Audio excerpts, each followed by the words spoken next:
Hello, all you wonderful people out there, and welcome to my media museum. Today, we're looking at box 6 of my 45 RPM vinyl records collection, and I had picked out a song to start this video off with, but when I ran across this one, it got bumped up to the front.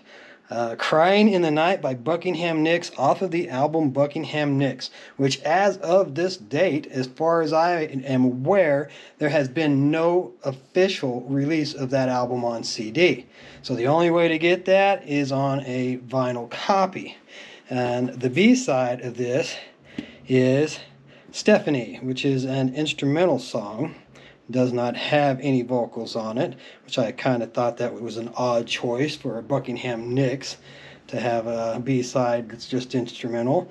But this is a rather rare / uncommon 45 to get your hands on, and goes for pretty decent prices on eBay. So this is quite the treasure to share with you and show you. And now moving on to what I had originally. Oh, wait a minute. I did want to show you that sleeve. It is in the original sleeve that it came in. Nothing really special, but I wanted to show that, yeah, it's in that original sleeve. And then the one that I wanted to start with, being an Atlantic group, can you guess? Led Zeppelin. Good times, bad times. You know, he's had his share.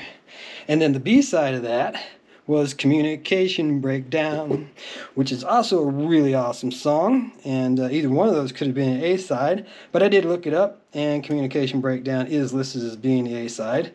1969, and look how nice that copy is. It's mint, like it was made yesterday. And what's really funny was I found 2 Zeppelins in this box. This one's not in the correct sleeve, by the way. And we had the first one, and then we've got the last one. So how unusual is that? Led Zeppelin, Fool in the Rain, 1979. So you go from 69 to 79, the first 45 RPM to the last 45 RPM. So I thought that was kind of interesting. And the B-side of that one being Hot Dog, which was a funny little song. Didn't really take it serious when it came out. I was a big Zeppelin fan and bought the last few releases as they came out. And listening to this in Through the Outdoor on the day of release, Hot Dog stood out as like, what the heck were they thinking? But now, in hindsight, I do enjoy the song. I do like it. But that day, I sure didn't. I was like, what were they thinking? And here's a great one, Skid Row, 18 in Life. I do believe in a previous episode we had a copy of I Remember You. But here's 18 in Life, which is a really great song as well. And the B-side of that being Midnight Tornado. Okay, which was the last song on the first Skid Row album, by the way. So, and this one is a repeat. It's in an Atco sleeve, which isn't quite accurate because Atco. But I wanted to show you this mainly because I've got the 45 jukebox tag to go with it. So we have looked at this one previously. I do remember it being in an episode from a previous box. You Shook Me All Night Long by AC/DC. And the B-side of that being Have a Drink on Me. And I believe the previous copy I shared with you had the same. Now, Atco was the budget label for Atlantic. And the first early AC/DC albums, the ones that were released in Australia and then re-released in the States, they were on Atco before they got bumped up to Atlantic. So here we've got a Capitol Records with $2.49, but it doesn't match the disc. But the disc is so great.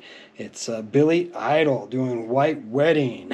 Yeah, and I love it. They marked it as the A-side. Thank you very much.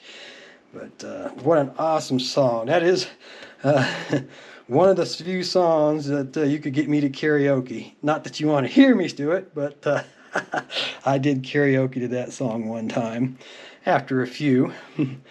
Anyways, the B-side of that being Dancing With Myself, which was also a pretty good song off of his first album. So, moving on, we've got us a Warner Brothers sleeve here. Pretty nice. Not in the best shape, but it's pretty cool. And it's for ZZ Top, Sharp Dressed Man, 1983. That's a memorable year for me. And that was a memorable album. That's probably not their best album in my opinion, but it was their most successful. That's not even debatable. So, B-side of that being Legs, which was also a song that got a lot of airplay. And I believe I have a picture sleeve of Legs. And I don't think Sharp Dressed Man was on the B side of that. That was a back-to-back hits, if I didn't point that out. But if you go space back and look, that's a reissue. That's not the original, and that's why we've got Legs on two different 45s. So here's a really great one too, Bearsville. This is an original. Foghat, Fool for the City. Technically an original. This is the live version, so it was from Foghat Live, not from Fool for the City. And what would be on the B side of that one? Not only is it a great song, I Just Want to Make Love to You, which was a remake, but it was on the first Foghat album. This is the live version again, from the Foghat Live. But this is a perfect example why I do not remove price tags. Someone else pulled a price tag off of there sometime. You can see how it damaged that label. Now you can use a hairdryer, heat the glue up a little bit, and have a lot better success on removing labels, but sometimes you can damage, if you're not careful and get it too hot, you can damage the 45 label itself. So you got to be really careful trying to do that. And there again, I just tend to avoid trying to remove price tags for those reasons. But here we've got a good one, You Really Got Me by the Kinks. Now this is not an original, 1984. It's a re-release, or does it say 64? Boy, it's hard to see. I think it may say 64, so it's dated correctly for when it came out. But I got this confused with another one that I was going to talk about later. Maybe this is an original one, because it's got a well-respected man on the B-side. It's not necessarily a reissue where they put back-to-back hits or anything. So, but there again, look how nice and clean that is. That's a beautiful mint copy, like the day it came out. So that might just be an original. All right, and then we've got one here that's kind of a defective one. You can see how the label, here's your ridge line. Ridge line goes right here. The label is way off, and it's funny, I've got another one here later on in the stack of Wings that's really, really far off too. And you might think that, well, the glue got hot and the label slid. That's not the case. You can see it was clearly stamped through the grooves. Yeah, but Ringo Starr, It Don't Come Easy, with the B-side being early 1970. And I do think that we have covered this song as well in an earlier episode, but I wanted to show you this because it's a defective one. You can clearly tell by the way the hole's been stamped too that it was originally done that way. The label hasn't been moved. It actually is just applied very poorly. So, anyways, this is a reissue. It's an oldie series, but it's a really awesome song for what it's worth, you know, and I like the way they subtitled it this time. Stop. Hey, what's that sound? Everybody look what's going down the Buffalo Springfield. And that's one of them songs that, under the title For What It's Worth, a lot of people don't recognize it. But once you throw in that, hey, what's that sound? Yeah, everybody's like, oh, okay, yeah, I know that song. There's a number of songs like that, popular songs that you don't necessarily know it by the official title. And then the B-side of that being Rock and Roll Woman, it's a Stephen Stills song. Well, he wrote it. It is a Buffalo Springfield song, but Stephen Stills was part of Buffalo Springfield. So was Neil Young. That's where they kind of had their connection, got to know each other, I guess. And then here we've got a Columbia reissue. Billy Joel's You May Be Right. It's clearly a reissue because everything on Collectibles is a reissue. And they were supplying the jukebox market. If you bought a jukebox for your home, you wanted to fill it up with some old 45s, you didn't necessarily have to go down and track down original copies and get these 45s.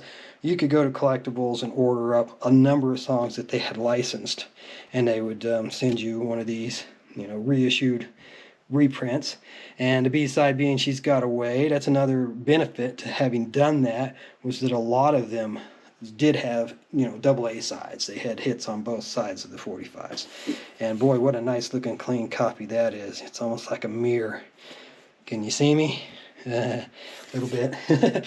All right. This one's interesting because you see those lips there? That's actual lipstick. Somebody smooched this label for us at some point, somewhere along the way. I think that's kind of funny, so I wanted to show that to you and point that out. But a Capricorn Records of the Marshall Tucker Band, Searching for a Rainbow from 1975. And Marshall Tucker was extremely talented. Crying shame, we lost him. I believe it was a motorcycle accident where he died. But B-side of that being Walkin' and Talkin'. So, all right, now we've got a couple of somewhat uncommon ones here. I had to look some information up on these when I came across it, because Randy Meisner, I remember him being a member of the Eagles. This was from his second solo album, and it actually has Kim Carnes doing the backing vocals on this, even though it does not give her any credit on the 45. But this song did well for him, and the B-side of that being I Need You Bad. And it was surprising to run across that one, but it was even more surprising to run across the second one here, which I'm not entirely sure which is the A side and which is the B. It's not clearly marked. This was from the same album, but it's not even listed on Wikipedia as having been released on a 45. I'm assuming it didn't chart. It wasn't one that did well for him. But either Gotta Get Away or Trouble Ahead is the A side and the other is the B side. Like I said, they didn't mark them, and since there's no documentation that I found online, I was going by the catalog numbers, and this being 52 being a lower number, I figured Gotta Get Away is the A side and The Trouble Ahead was the B. But there again, just one of those guesses. So that wraps us up for episode 1 of Box 6. Come on back for part 2. We'll see you then.